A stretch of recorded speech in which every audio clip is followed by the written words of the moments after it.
गांव में संपत और कपटा नाम के दो शरारती दोस्त रहते थे। वो दोनों कोई काम धंधा न करके सारा दिन गांव में आवारागर्दी करते रहते थे।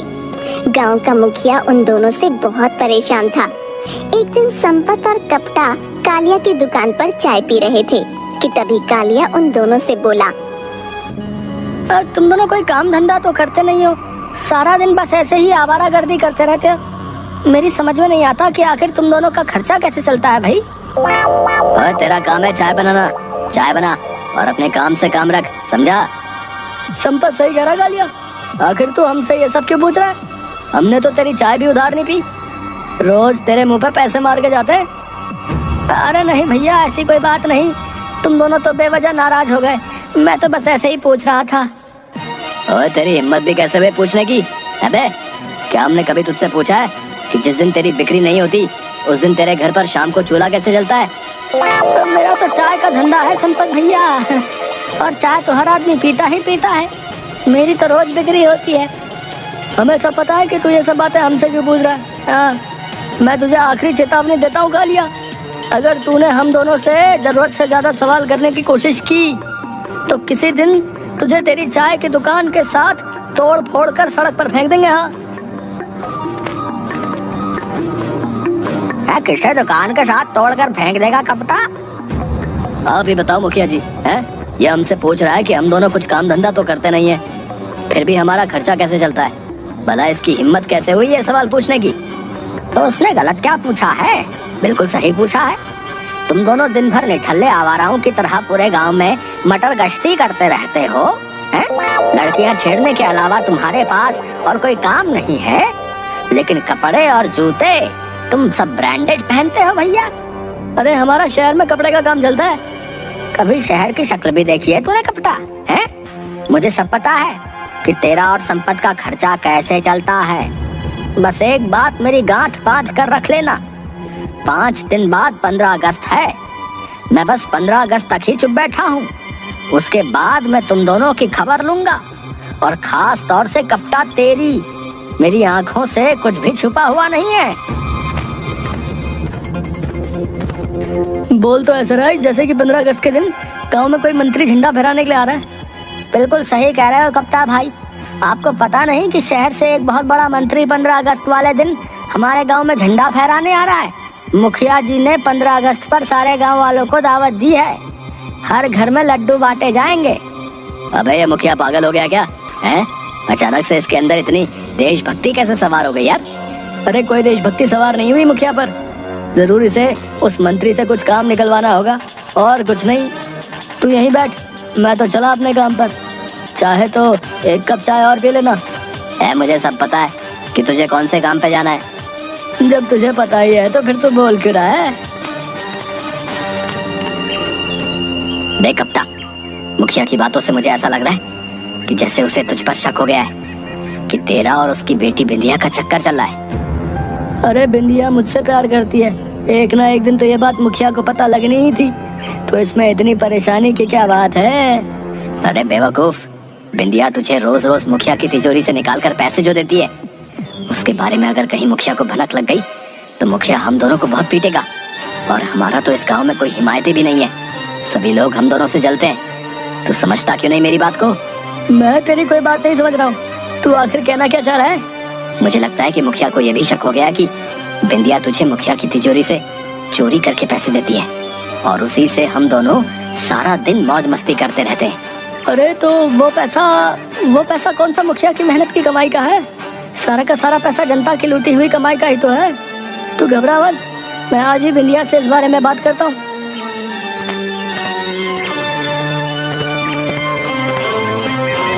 मैं यहाँ पर कितनी देर से तुम्हारा इंतजार कर रही हूँ, मगर तुम्हें तो कालिया की दुकान से चाय पीने से ही फुर्सत कहाँ। नाराज मत हो बिंदिया, तुम्हें पता भी है कालिया की दुकान पर तुम्हारे पिताजी आकर मुझे धमकाने लगे। क्या मतलब?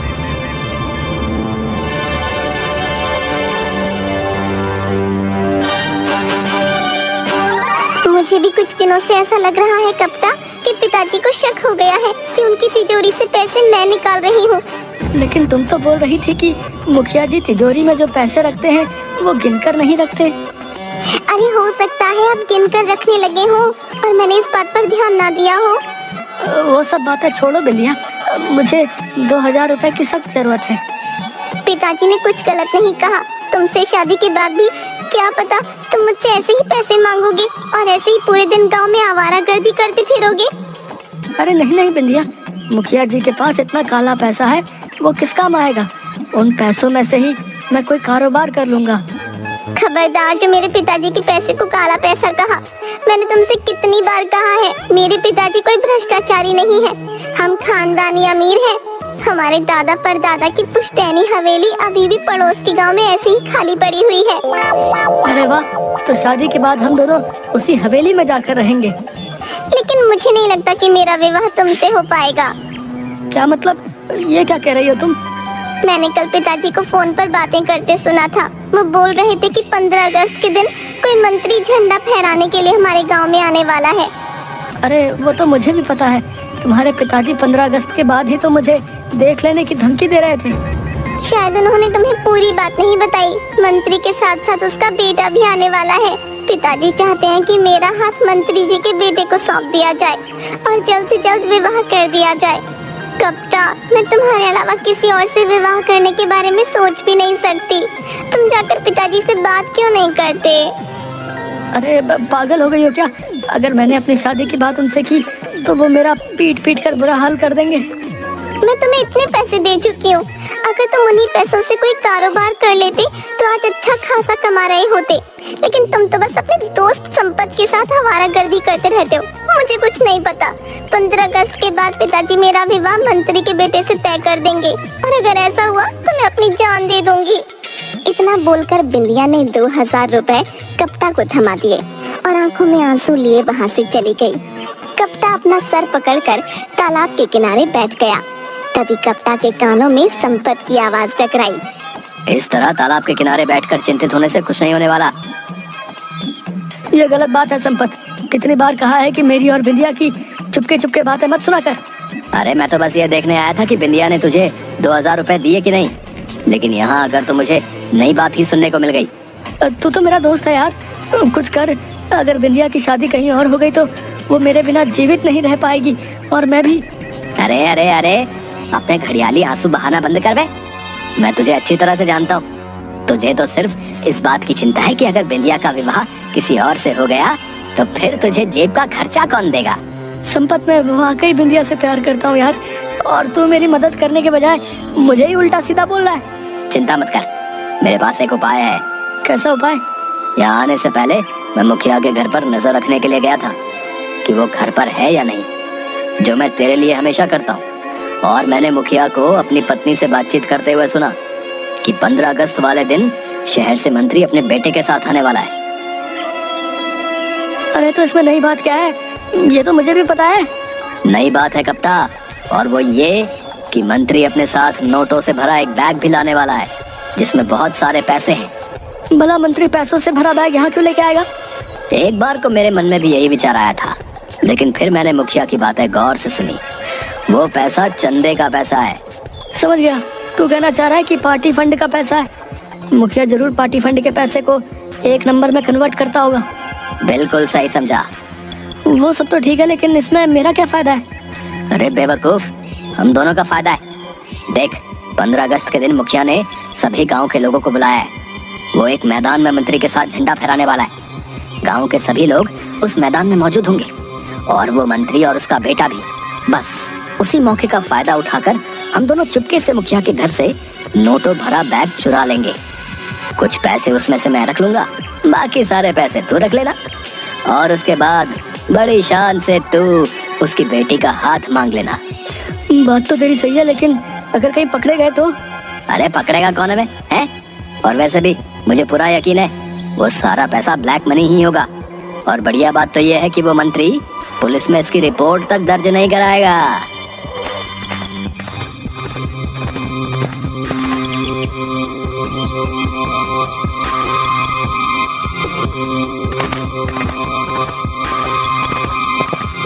एक काम कर, तू उस कमरे में देख, मैं इस कमरे में देखता हूँ। मुझे पूरा यकीन है कि वो बैग हमें मिल जाएगा।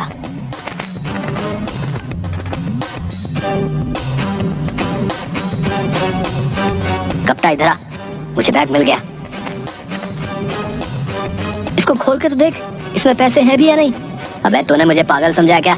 मैंने खोल कर ही देखा था, ये देख पैसे। अब इसे उठाने में जल्दी से मेरी मदद कर। तुझसे एक बैग नहीं उठाया जा रहा? पता नहीं यार, इसमें वजन बहुत ज्यादा है, लगता है बहुत सारे पैसे हैं इसमें। हम दोनों की तो निकल पड़ी।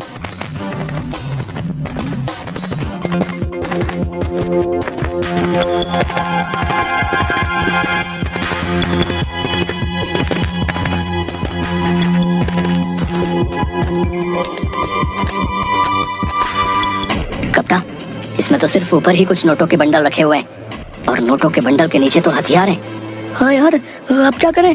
ये हथियार तो विदेशी मालूम होते हैं, बहुत महंगे। एक काम करते हैं, इन हथियारों को बेच देते हैं, हमें तो बस पैसे से मतलब है ना। नहीं संपत, ये गलत है। हम दोनों भले ही आवारा हों, लेकिन गद्दार नहीं। ये हथियार जान लेने के अलावा कुछ भी नहीं करते। कुछ पैसों के लालच में अगर हम इन हथियारों को बेच देंगे तो इन हथियारों से न जाने कितने मासूम और बेगुनाह मारे जाएंगे। उसके जिम्मेदार भी तो हम ही होंगे ना। तेरी बात सही है यार, मुझे माफ कर दे। एक पल को मैं लालच में आ गया था, लेकिन अब क्या करें? एक काम करते हैं, हमें पुलिस के पास जाना चाहिए। पागल हो गया क्या है? अरे जरा सोच, कहीं मुखिया भी उस मंत्री के साथ अगर मिला हुआ होगा तो क्या होगा? अबे बेवकूफ, मुखिया भी पकड़ा जाएगा, और जब मुखिया पकड़ा जाएगा तो फिर बिंदिया की माँ बिंदिया का विवाह तुझसे नहीं करेगी। ठीक है, अगर ऐसी ही बात है तो फिर मैं सारा जीवन शादी ही नहीं करूँगा। हाँ।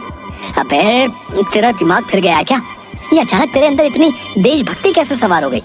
वो सब बातें छोड़ और इस बैग को लेकर पुलिस के पास चल।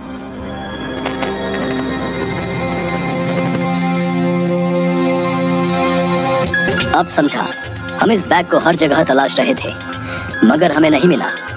आज के दिन हमें सूचना मिली थी कि कुछ असामाजिक तत्व दंगे कराने की फिराक में हैं। इसका मतलब मुखिया और मंत्री इस काले कारनामे में शामिल हैं। चलो तुम दोनों मेरे साथ। संपत और कप्ता, तुम दोनों यहाँ पर क्या कर रहे हो? पहले ये बताओ, ये बैग किसका है? ये बैग तो मंत्री जी का है। मंत्री जी ने मुझे बताया था कि इस बैग में पार्टी फंड के पैसे रखे हुए हैं। लेकिन इसमें तो हथियार और बम है। इंस्पेक्टर साहब, ये जरूर इन दोनों की चाल है। देख कप्ता, मैं अच्छी तरह से जानता हूँ कि तू मेरी बेटी को पसंद करता है, और तू ये भी जानता है कि मैं बिंदिया का विवाह कभी भी तेरे साथ नहीं करूँगा। इसलिए तूने मुझे फंसाने के लिए ये सारा का सारा खेल खेला है। मैं समझ गया हूँ। मैंने तुझे 15 अगस्त के बाद देख लेने की धमकी दी थी, तो तू इस बात का भी बदला निकालने आया है ना? इनके पास ये हथियार कहाँ से आए? सीधी तरह से अपना मुंह खोल दे मुखिया, नहीं तो थाने में ले जाकर डंडों से तेरा मुंह खुलवा दूंगा, समझा? मुखिया ने गुनाह कबूल कर लिया और उस पुलिस अधिकारी ने पुलिस वालों को मंत्री और उसके बेटे को अरेस्ट करने का ऑर्डर दे दिया। मंत्री और उसका बेटा झंडा फहराने ही वाले थे कि तभी पुलिस ने उन दोनों को अरेस्ट कर लिया। उस बैग को देखकर मंत्री और उसका बेटा बुरी तरह से घबरा गए और उन दोनों ने भी अपने जुर्म को कबूल कर लिया। मुझे तुम्हारी देशभक्ति पर फक्र है कप्ता। देश के प्रति तुम्हारी ईमानदारी देखकर मैं बहुत ज्यादा प्रभावित हूँ।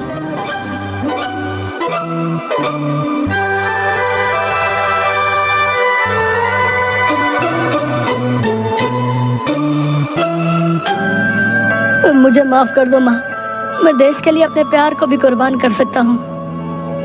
जो काम बरसों से मैं नहीं कर सकी वो तुमने कर दिखाया। मेरा पति देशद्रोही था। मैं हमेशा से एक देशभक्त के हाथों में अपनी बेटी बिंदिया का हाथ सौंपना चाहती थी, लेकिन आज मैं खुश हूँ कि वो एक सही हाथों में जा रही है। कुछ दिन बाद बिंदिया और कप्ता का धूमधाम से